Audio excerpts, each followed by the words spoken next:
Se você acha que o pensamento lógico é uma coisa sem graça e você gosta mesmo de emoção, de drama, de contrastes e muita coisa acontecendo ao mesmo tempo, você vai gostar desse vídeo, porque hoje a gente vai falar de movimento artístico e de pintores, principalmente pintores, que valorizam muito essas características, né?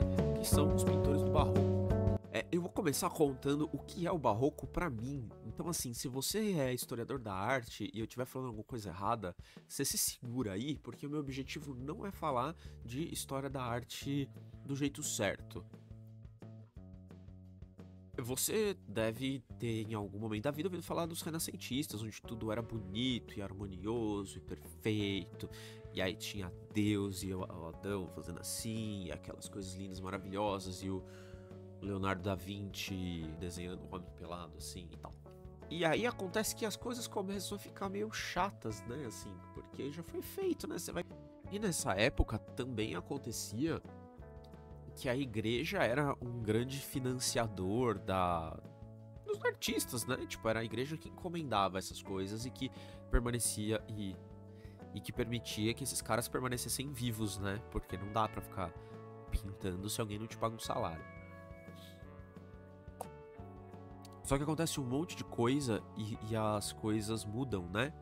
Uma dessas coisas que acontece é a reforma protestante. E o barroco é uma resposta a essa reforma protestante. E me parece, e aí é a parte que eu vou contar do meu jeito, que eles querem. A gente não vai usar isso.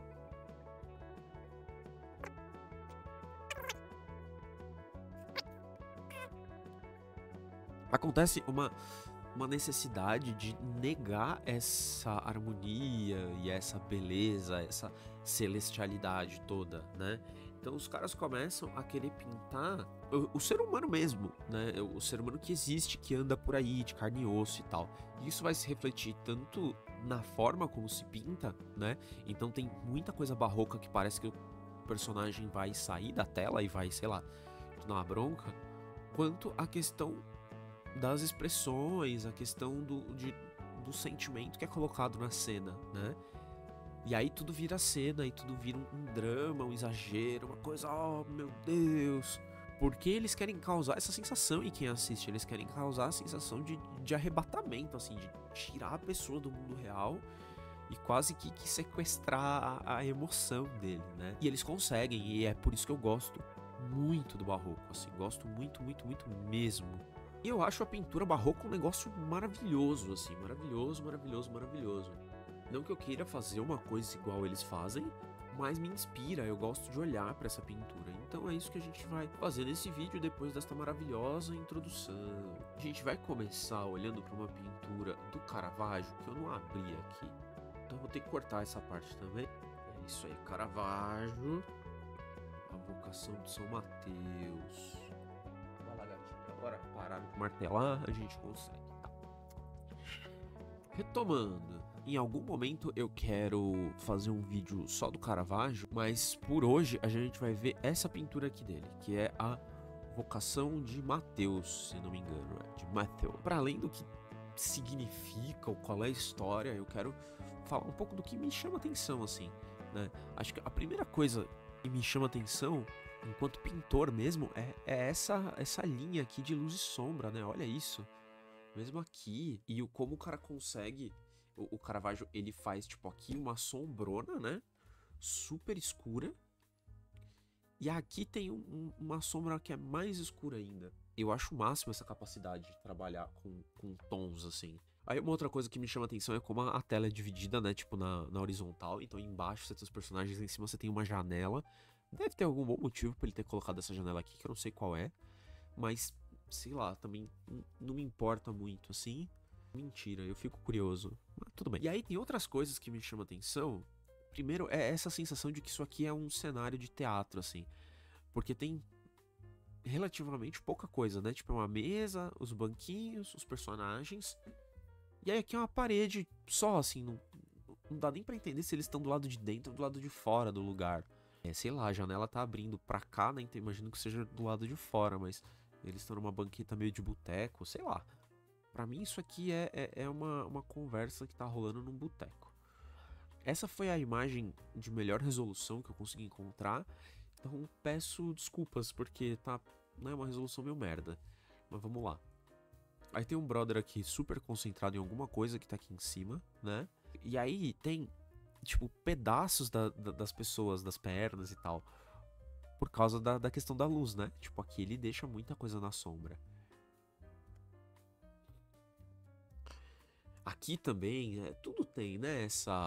Esse contraste absurdo, né? Que ou tá, tipo, muito claro ou tá muito escuro. Aí tem esses velho aqui, aí esse moleque olhando pra lá, e aí você vê que alguma coisa vai acontecer.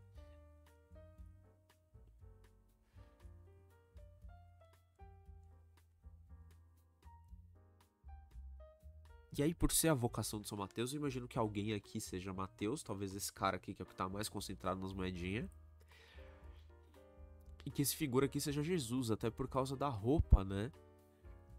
A gente consegue ver que essa galera tá vestida de um jeito, que é de uma época, imagino eu que seja a época do Caravaggio. E esse brother aqui tá vestido diferente, né? Ele tá com uma túnica, um pano enrolado, que é uma roupa bem da época de Jesus.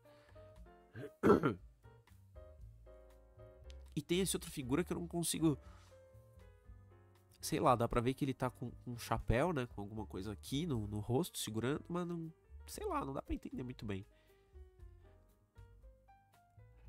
Eu vou dar um zoom, vou tentar dar um zoom na mão dele. Acho que não vai dar, porque...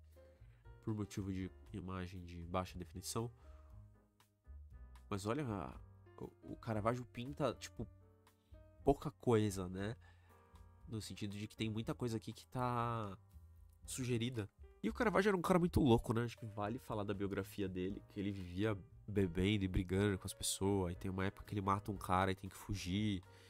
E aí ele continua pintando, mas meio fugido, assim. História muito doida.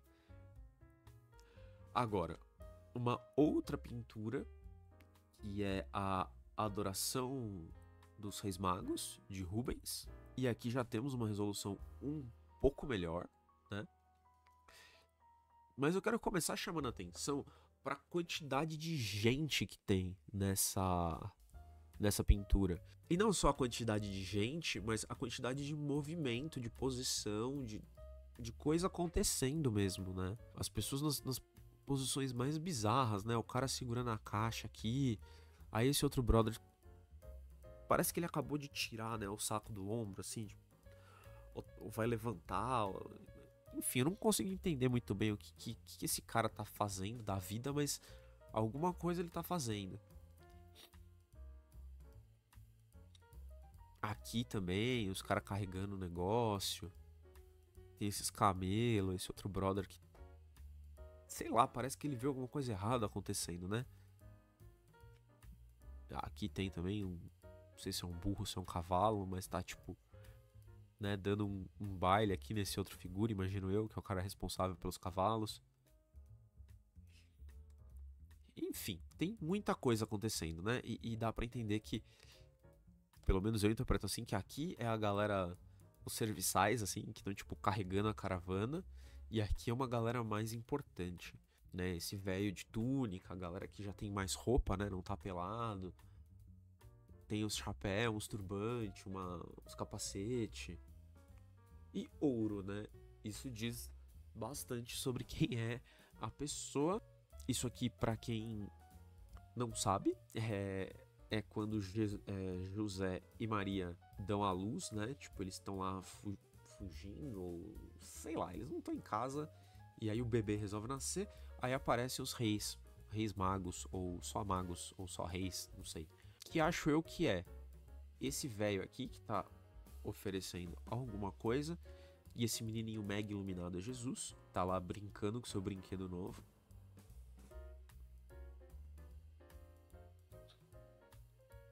Né, que aí os reis magos vão levar ouro, incenso e mirra. Eu imagino que isso aqui seja ouro. Mas isso aqui também parece ser ouro, né? Então não dá muito pra saber. Isso aqui é incenso, né? Que tá no... Como é que chama esse negócio? Enfim, não vou lembrar. E olha a cara desse menininho assoprando incenso.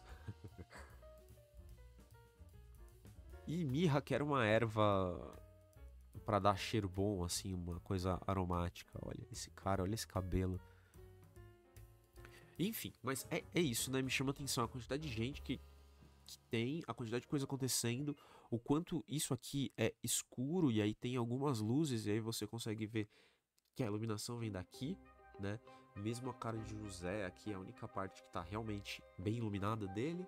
Aí umas bizarrices, né? Deles tem uma coluna, sei lá, não dá pra entender muito bem que tempo que isso acontece. E aí quando a gente começa a passear pelos detalhes, você também fica, ou eu pelo menos fico, deslumbrado, né? Com essas tochas, o movimento da fumaça, esses anjinhos. Eu tava olhando isso e pensando na anatomia dessa asa aqui, né? Como que isso tá plugado. Daí eu fui procurar do outro. Sou eu que não tô conseguindo ver ou ele não tem mesmo asa e ele tá só flutuando? Mas, enfim. Mas aqui você também consegue ver um baita de um trabalho de luz e sombra. Aqui tem uma planta que tá mega escura, né? Enfim, se a gente for ver as pinturas do Rubens, vai aparecer um bando de coisa aqui que não é pintura. Mas é sempre essa... Não sempre, mas em muitos casos tem essa zona, assim, esse monte de coisa acontecendo, um monte de gente em posições bizarras. Isso é um pouco esfregar na tua cara de que ó, que eu consigo pintar. Eu consigo pintar pessoas em todas essas posições bizarronas. E eu sou um ótimo pintor. Pelo menos eu acho que é, né? Não sei se... E agora a gente vai ver o último pintor deste maravilhoso vídeo, que é o Rembrandt, e sua Ronda Noturna.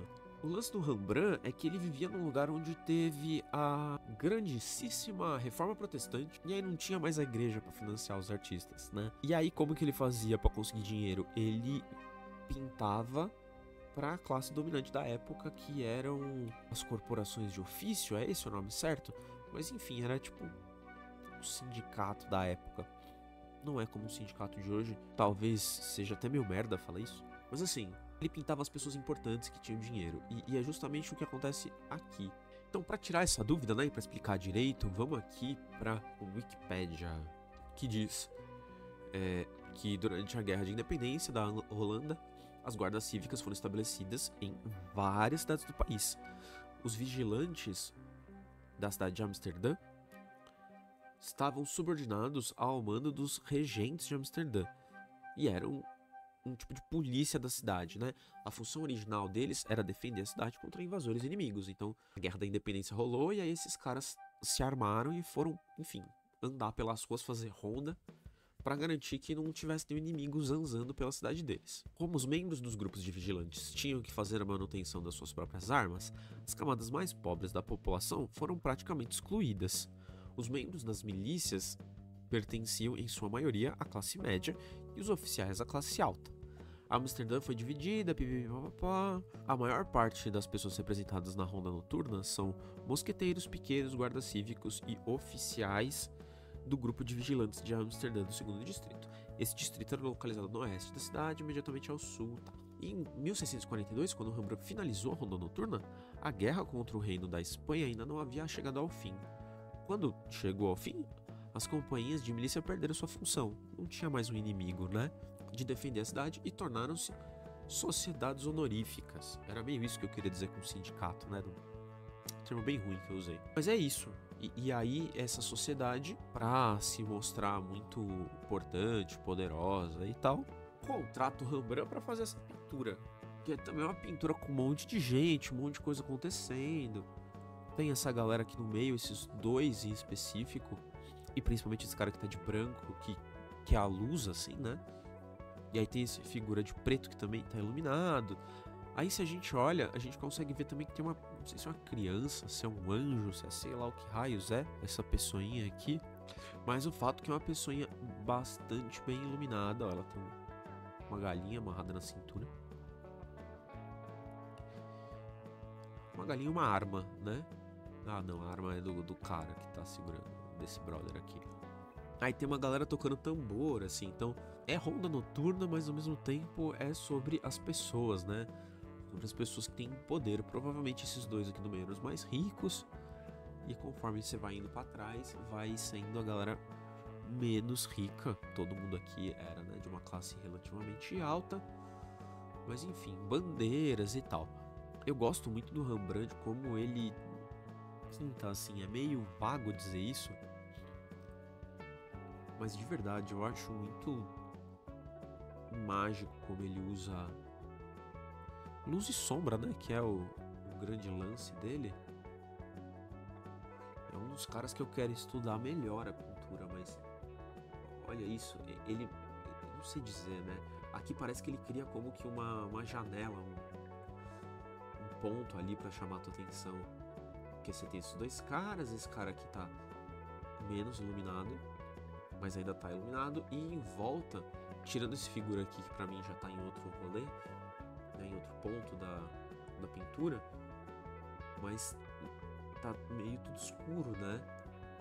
Aí tem tipo esse cara aqui que tá em primeiro plano, tá relativamente iluminado, mas tá bem menos do que esses dois. E tem uma figura aqui que eu não tô conseguindo nem ver direito. Não sei se é uma criança, mas é um sujeito baixinho com um chapéu que cobre os olhos dele. Enfim, esse é mais uma pintura barroca, né? Com um monte de coisa acontecendo. Então a gente viu Caravaggio, a gente viu o Rubens e a gente viu o Rembrandt. Eu ia falar que são os meus favoritos do barroco, mas é meio mentira, porque tem outros que eu gosto muito, é difícil separar os favoritos. Mas é isso, se você quiser saber mais, você se inscreve neste canal e você se inscreve no meu Substack, na minha newsletter, tá aqui embaixo, tá? É isso, até a próxima, tchau, tchau. Eu interrompi a gravação, irmão, se bem que a transmissão também. Porque eu uso. Desejo não.